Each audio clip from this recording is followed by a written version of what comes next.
Welcome to everybody to another live version of the MFG cast. Welcome, girls and boys and non-binary people. We have a special guest today, as you can see. We've got Janice Turner from Ren Games. We haven't talked to Janice, gosh, it's been a while now. Maybe 2 years. Yeah, it's been a bit. How have you been? It's been a busy 2 years, I think. Yeah. Is the key thing. But all in all, it's been pretty good, I think. Yeah. Moved house. Kids are growing up. But yeah, all in all, good. Play games when I can. Yeah. Not as often as I'd like, but yeah, play games when I can. Yeah, I remember, I think last time we talked, I think your little one was having a little bit of trouble like communicating. Now, how is she doing now? She's still having trouble. She's a lot better than she was. But yeah, she's so much better than she was actually. Yeah. The lockdowns have interestingly really helped. Oh, nice. Because she's got that sort of much more, I think, closer one-to-one talking all the time, and with her sister. So that I think that's helped a lot. Oh, that's awesome. That's good to hear.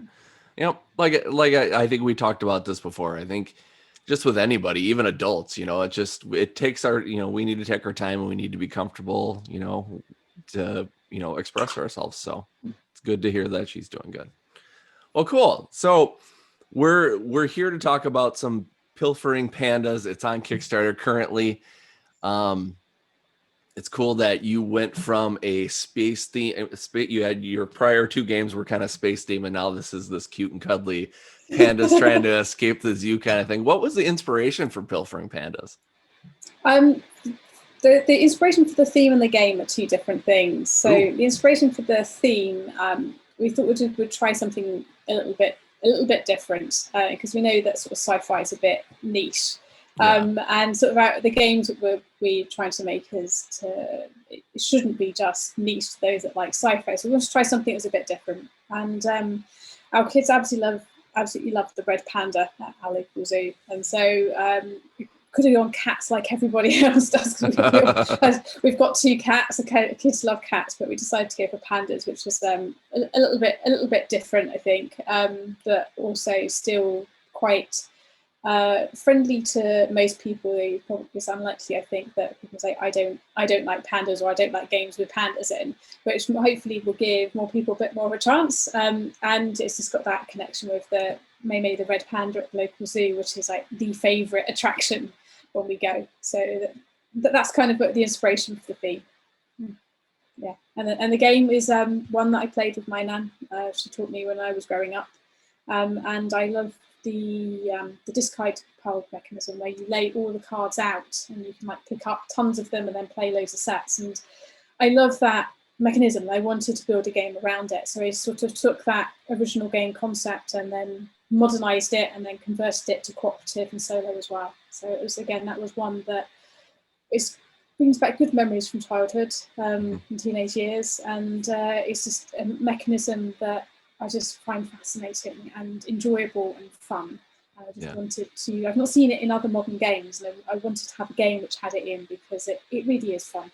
Yeah, that's great. So with your grandmother, was it something that, did she kind of help you introduce you to, just kind of starting out with games and then, coming to where you are now?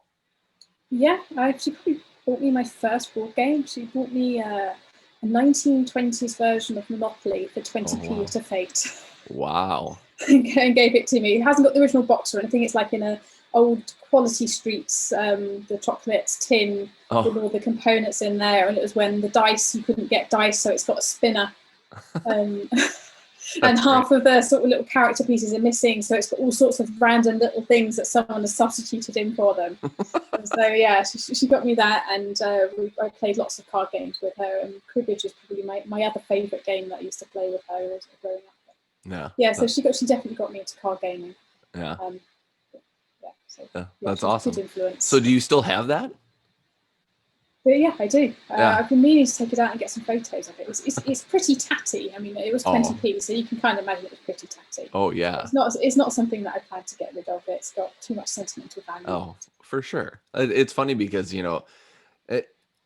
I just kind of thinking back on some of the older games that we played when we were younger and stuff like that. I have a old now I can't remember exactly the year on it, but it's an Uncle Wiggly game is what it's called. It's these little rabbits that are just basically trying to get through like a Wonderland almost, and it's just a roll and move kind of game. But I absolutely loved it, and I still have it. Well, actually, I think my grandparents had the game. They got rid of it. I found this game at a like Goodwill or something, and I was like, oh my, I can't believe they have this game. Like nobody's heard of this game but like me and 4 other people, which is my family. But it's one of those things where like these old games is like I have them in the game shelf with all these other games that I've acquired and stuff like that. And every once in a while people go, why do you still have that? That's so old and so boring. I'm like, that's like, this is me, it's like, I'm not going to get rid of that. I don't, and it's in talking about like the tatter thing, like some of them have like, old like duct tape on them. And, again, there's like some of them where there's, pieces are missing. And then somebody put like, like with Monopoly, I remember like we lost the thimble. So like my grandma gave me an actual thimble and I used that for the game. So it's like, you kind of piece together some of the things that you're like, I don't know, I would never get rid of this. Yeah, it's just that they mean too much from the memories part of it, that whether the game plays well or not doesn't matter. It's just sort of seeing it again, touching it, feeling it, not necessarily even playing it. It just brings back good memories. Yeah, that's awesome. So when coming up with this game and putting the pieces of the two together with the theme that you came up with from your family, and then the mechanics from your the games that you play with your grandma, how was that easy to put together? Was it something where you were like, okay, we need to get these two pieces and we need to mash them together, but oh boy, now I'm having trouble trying to figure out how to do this or whatever? How did that kind of shape up? Because in this one, the mechanisms very much came first. It was very much trying to find something that would feel right with it. So it was a much harder one this time. Once we got it, we could intertwine it into it, and we could sort of make sure that, so like the where you play the cards to the meerkats, it's about if you visit them too often, you're going to raise suspicion, and sort of that sort of thing to try and make it thematic. And if you're raising suspicion, the zookeeper moves faster. So once we have that, we was able to intertwine it much more easily. But we did struggle to start with and what the actual theme was going to be. It sort of started out basic, sort of like cops and modders, but it's really boring. And in current political climate, not particularly the right theme to go with. So we started looking at other things. And the thing in common with our previous 2 games is you are still escaping. So in both of the other games, it is still about the assembly and sensor ghosts. You are trying to escape an AI. And this one, you're just trying to escape a zookeeper. So ultimately, the very underlying theme hasn't changed. It's about you escaping and doing something else. But it's pandas this time rather than escaping from an AI. You're escaping from a zookeeper. Nice. So yeah, it was harder this time. So I've invited a therapist to ask you a question about why are you picking these all escape games? I'm escaping, get me out of here. I think that's kind of funny. I just think it gives much more motivation, doesn't it? It's sort of, you're trying to escape something, it gives you a reason to be trying to win, because you're trying to achieve something rather than just trying to do something.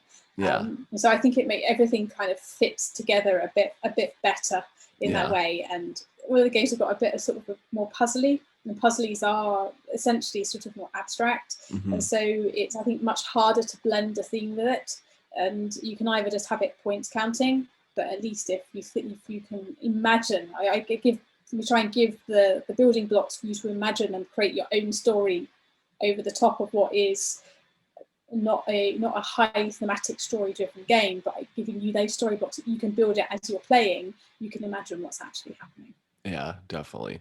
And I get that with like board games or even like video games, like the threat of like trying to get out of something is like, it'll kind of get everybody's heart rate up, like I got to do this, and especially with games, like you're trying to get to an end for the most part, and trying to amp that up by having it be an escape or whatever. It motivates you to do better, which I think makes sense.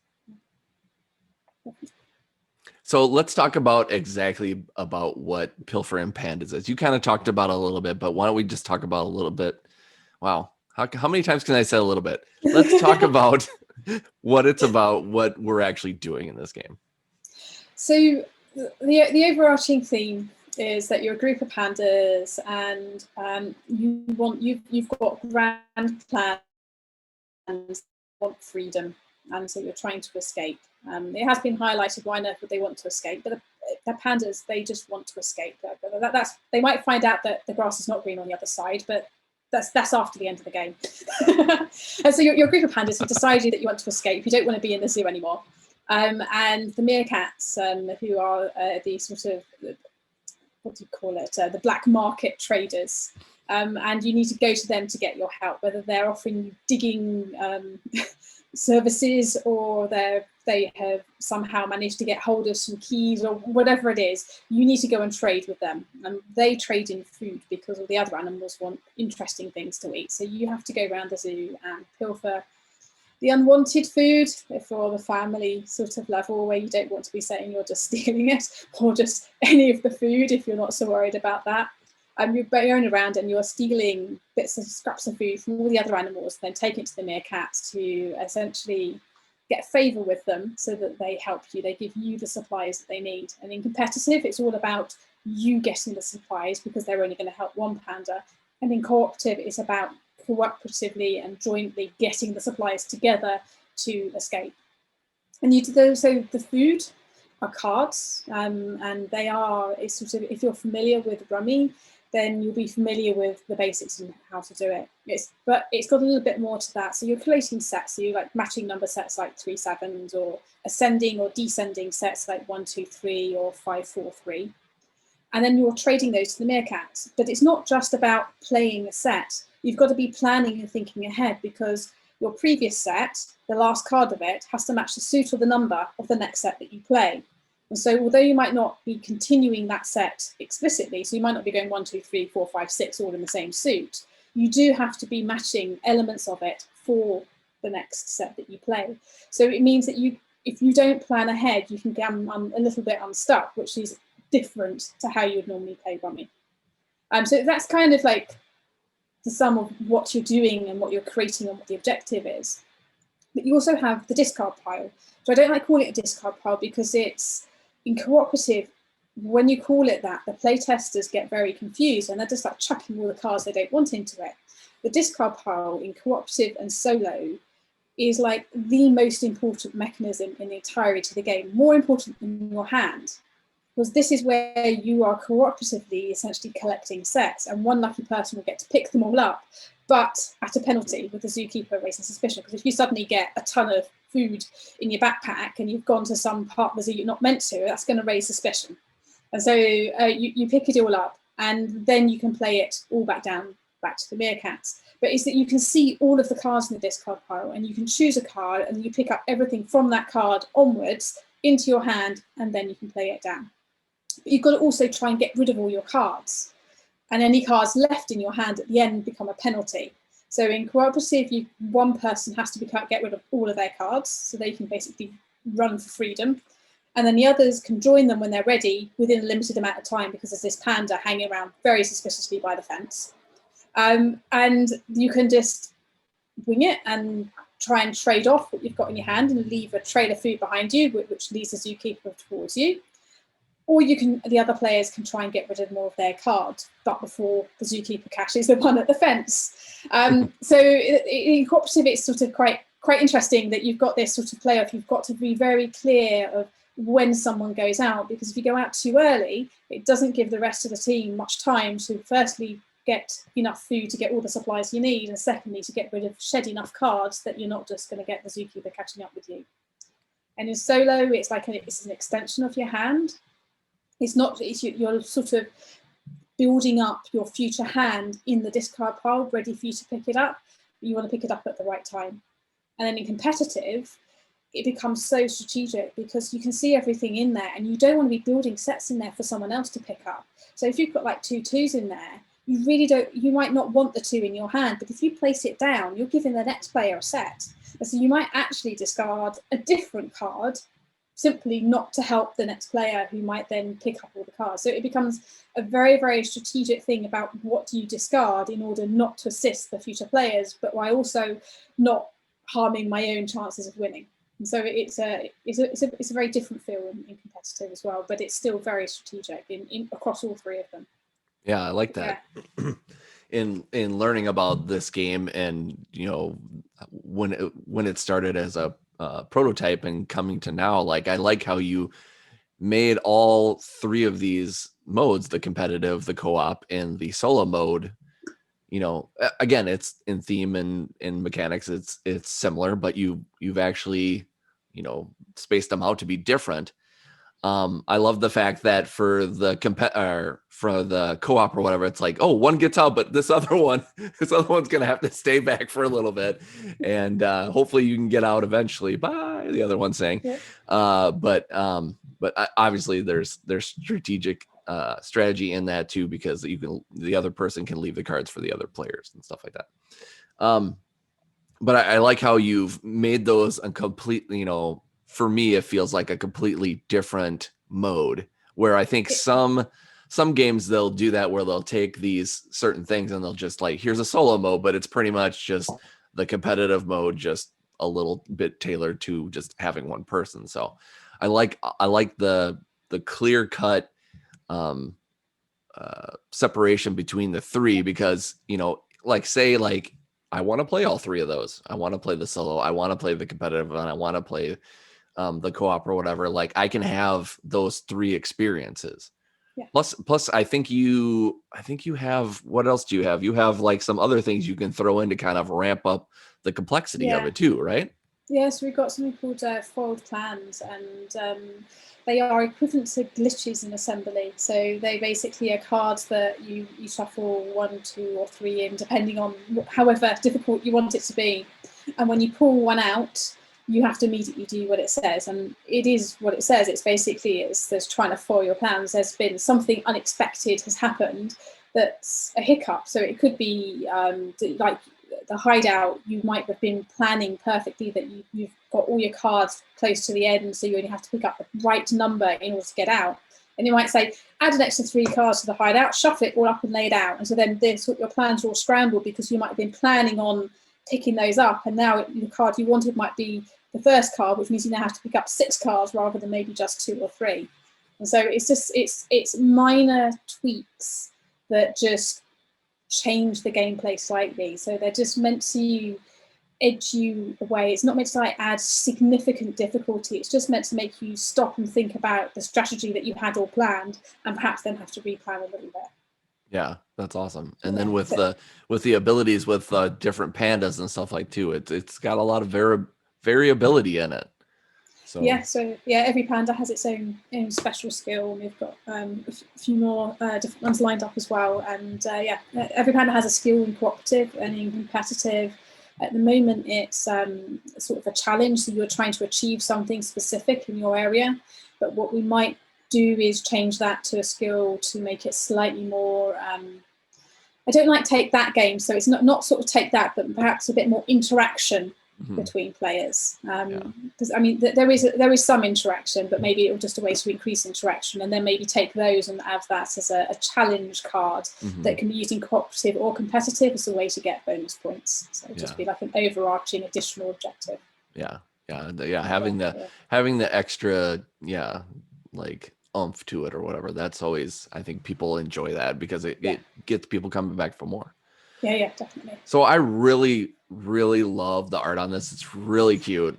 I mean, it's phenomenal. So how did you find this artist? Who are they, and why did you decide to go with them? It's Gian, he likes to be called Gian Campo. He's a Chilean artist. I basically posted up what my rough spec was. I'd Googled around and then shortlisted sort of the type of artwork was after. We wanted something which still had familiarity with Assembly and Sense of Ghost, which is very line driven. Mm-hmm. And we found this particular piece of art that we liked. And then we basically said, we want something that is like this, but not like this. If you kind of know what it means. So it has this sort of style, and it's this sort of paper origami. And so Stu and I just like loved it. And it had sort of the cuteness, but also stylized. And so it wasn't children. It was also perfect. It wasn't just like cute kid stuff. It was adult enough, but also could be enjoyed by younger. Kids sort of to me is like under 10, but sort of young adults and younger people as well. Yeah. And so we gave them the brief. We looked at several people's portfolios and the campaigns. One was, it had a lot of flexibility in it, and we liked what we saw, and so we went with him basically, and haven't looked back. He's been absolutely fantastic. Worked really well together. So he'll do things, and then I'll come back and say, "What about this? What about that? About the other?"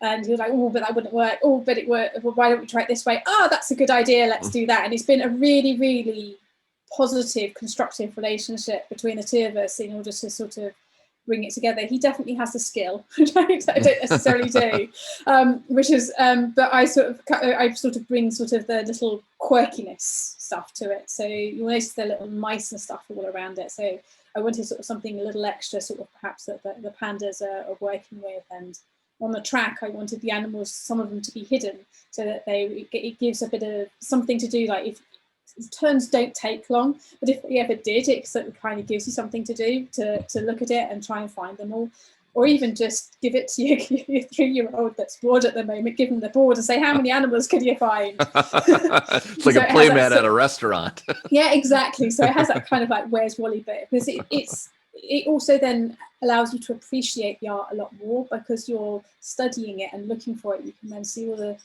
finer details that he's been putting in there because you're looking at it. So it's been a really good fusion of the two.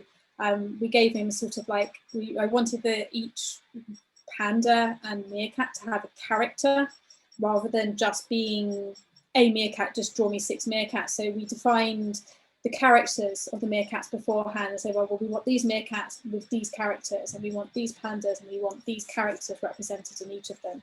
And I think that gave the art life, rather than it being just a picture of a panda or just a picture of a meerkat. It became more, it gave it more character. Yeah, I like that. I like it too, because this is kind of an abstract game, and the art is kind of abstract in itself. So it's a nice little fusion of that. I really like that. It's awesome. So you're in the middle of this. You've got 18 days to go. You're already funded. You're already going towards stretch goals and stuff like that. You actually have ways for people to play this game before they buy it. So where are these avenues where people can try it? So you can try it on Tabletopia, which has got all the full art on it. You can play it on Tabletop Simulator, but I haven't got around to updating to the latest art yet. It is still on my to-do list, and we'll get that done hopefully as soon as possible. You can download the print and play and test it. That's got all the pencil drawn artwork, which is probably almost as interesting as the final one. You can see where it started to where it's come from. And then we also have done a solo app version. So you can download that on Android and iOS throughout the campaign, and it will be free to play throughout the campaign. And you can just give the solo mode a try. We know the training's not great on it. We've got a quick video on how to play, which should get you started. But yeah, so you can literally just go on your phone, download the app, and start playing a few minutes later. So so we thought we'd try doing it that way this time, just to see how it works rather than releasing it sort of months afterwards. Let's do it during the campaign, because it also helps us, because we get a load of beta testers who actually sort of testing the app as well. And so on a sort of like Saturday through Monday, so you're spending the weekend sorting all the bugs that have been found by basically backers and just play testers. Not everyone that's playing the app is a backer, but they're still providing us with positive benefit. They're getting hopefully enjoyment of the game, and we're getting bug reports back and then fixing them. And so it's been, so that's what's going on at the moment. So I mean, if you want a free app that's going to last for another 2 and a bit weeks, so you can play it, download it and give it a go. And I think one of the beta testers said it took them 500 games to win. Wow. Holy smokes. That's amazing. Yeah.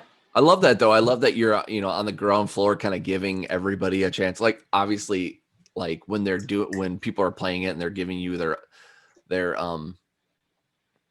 opinion on it or whatever, you're getting a lot of great feedback and being able to tweak and stuff like that. But it's also giving everybody kind of a sense of like, oh, I'm a part of this because I'm able to kind of help, make this turn into what it's going to be for the final product for everyone to enjoy. So that's got to make people feel great that they're a part of that. And it's just, I think, mobile app than Tabletopia or Tabletop Simulator. I mean, neither of them run very well on my Mac, and I hate using them, but I think pretty much everyone has a smartphone, and so it makes it completely accessible. Mm-hmm. Yeah, definitely. That's awesome. All right. So like I said, Pilfering Pandas is still on Kickstarter. It's 18 days ago. I think you have already hit that red panda unlock for the stretch goal. You're on to, what is it now? Making cards a little bit better. Yeah. Yeah. Make them a little bit sweeter. Yeah. Making the cards, upgrading the cards quality to, black core and slightly thicker card stock. And then the next one after that would be another red panda. Very cool. Like red pandas. They're very awesome. So yeah, cool. So like I said, if you're really interested in what we've been talking about today, make sure you hit it up. Pilfering Pandas by Ren Games. Janice, it's always good to talk to you, even though we've only talked a couple of times. It's been fun. Thank you for coming on and talking to us again. Thank you. Here's the panda that stars in the video. Nice. That's awesome. Very cheeky panda that was dancing in the video that I had no idea that it was dancing. Yeah, I love it. And they're just like, is this okay? They're just kind of looking afterwards. It's really fun. Yeah, and the apple. My youngest has lost 2 teeth. I didn't know she could actually eat apples like that. We was always insisting they would be chopped up. I now have video evidence that she can eat an apple without us chopping it up. Yeah. That's hilarious. It's almost like watching like a comedy skit or something like that, and someone just walks into it. You're just kind of like, That's hilarious. That was good timing on their part. It was. They were very good. They did very good timing, and they were so excited about doing it. Oh, yeah. I was dreading it, but they were so excited. That's awesome. Like, we're on TV. I love it. Yeah. That's amazing. All right. Well, thank you again, Janice, for coming on. Until next time, I'm Kurt. Thank you, everyone, for watching. And this was the MFG Cast. Thank you. Bye. Bye.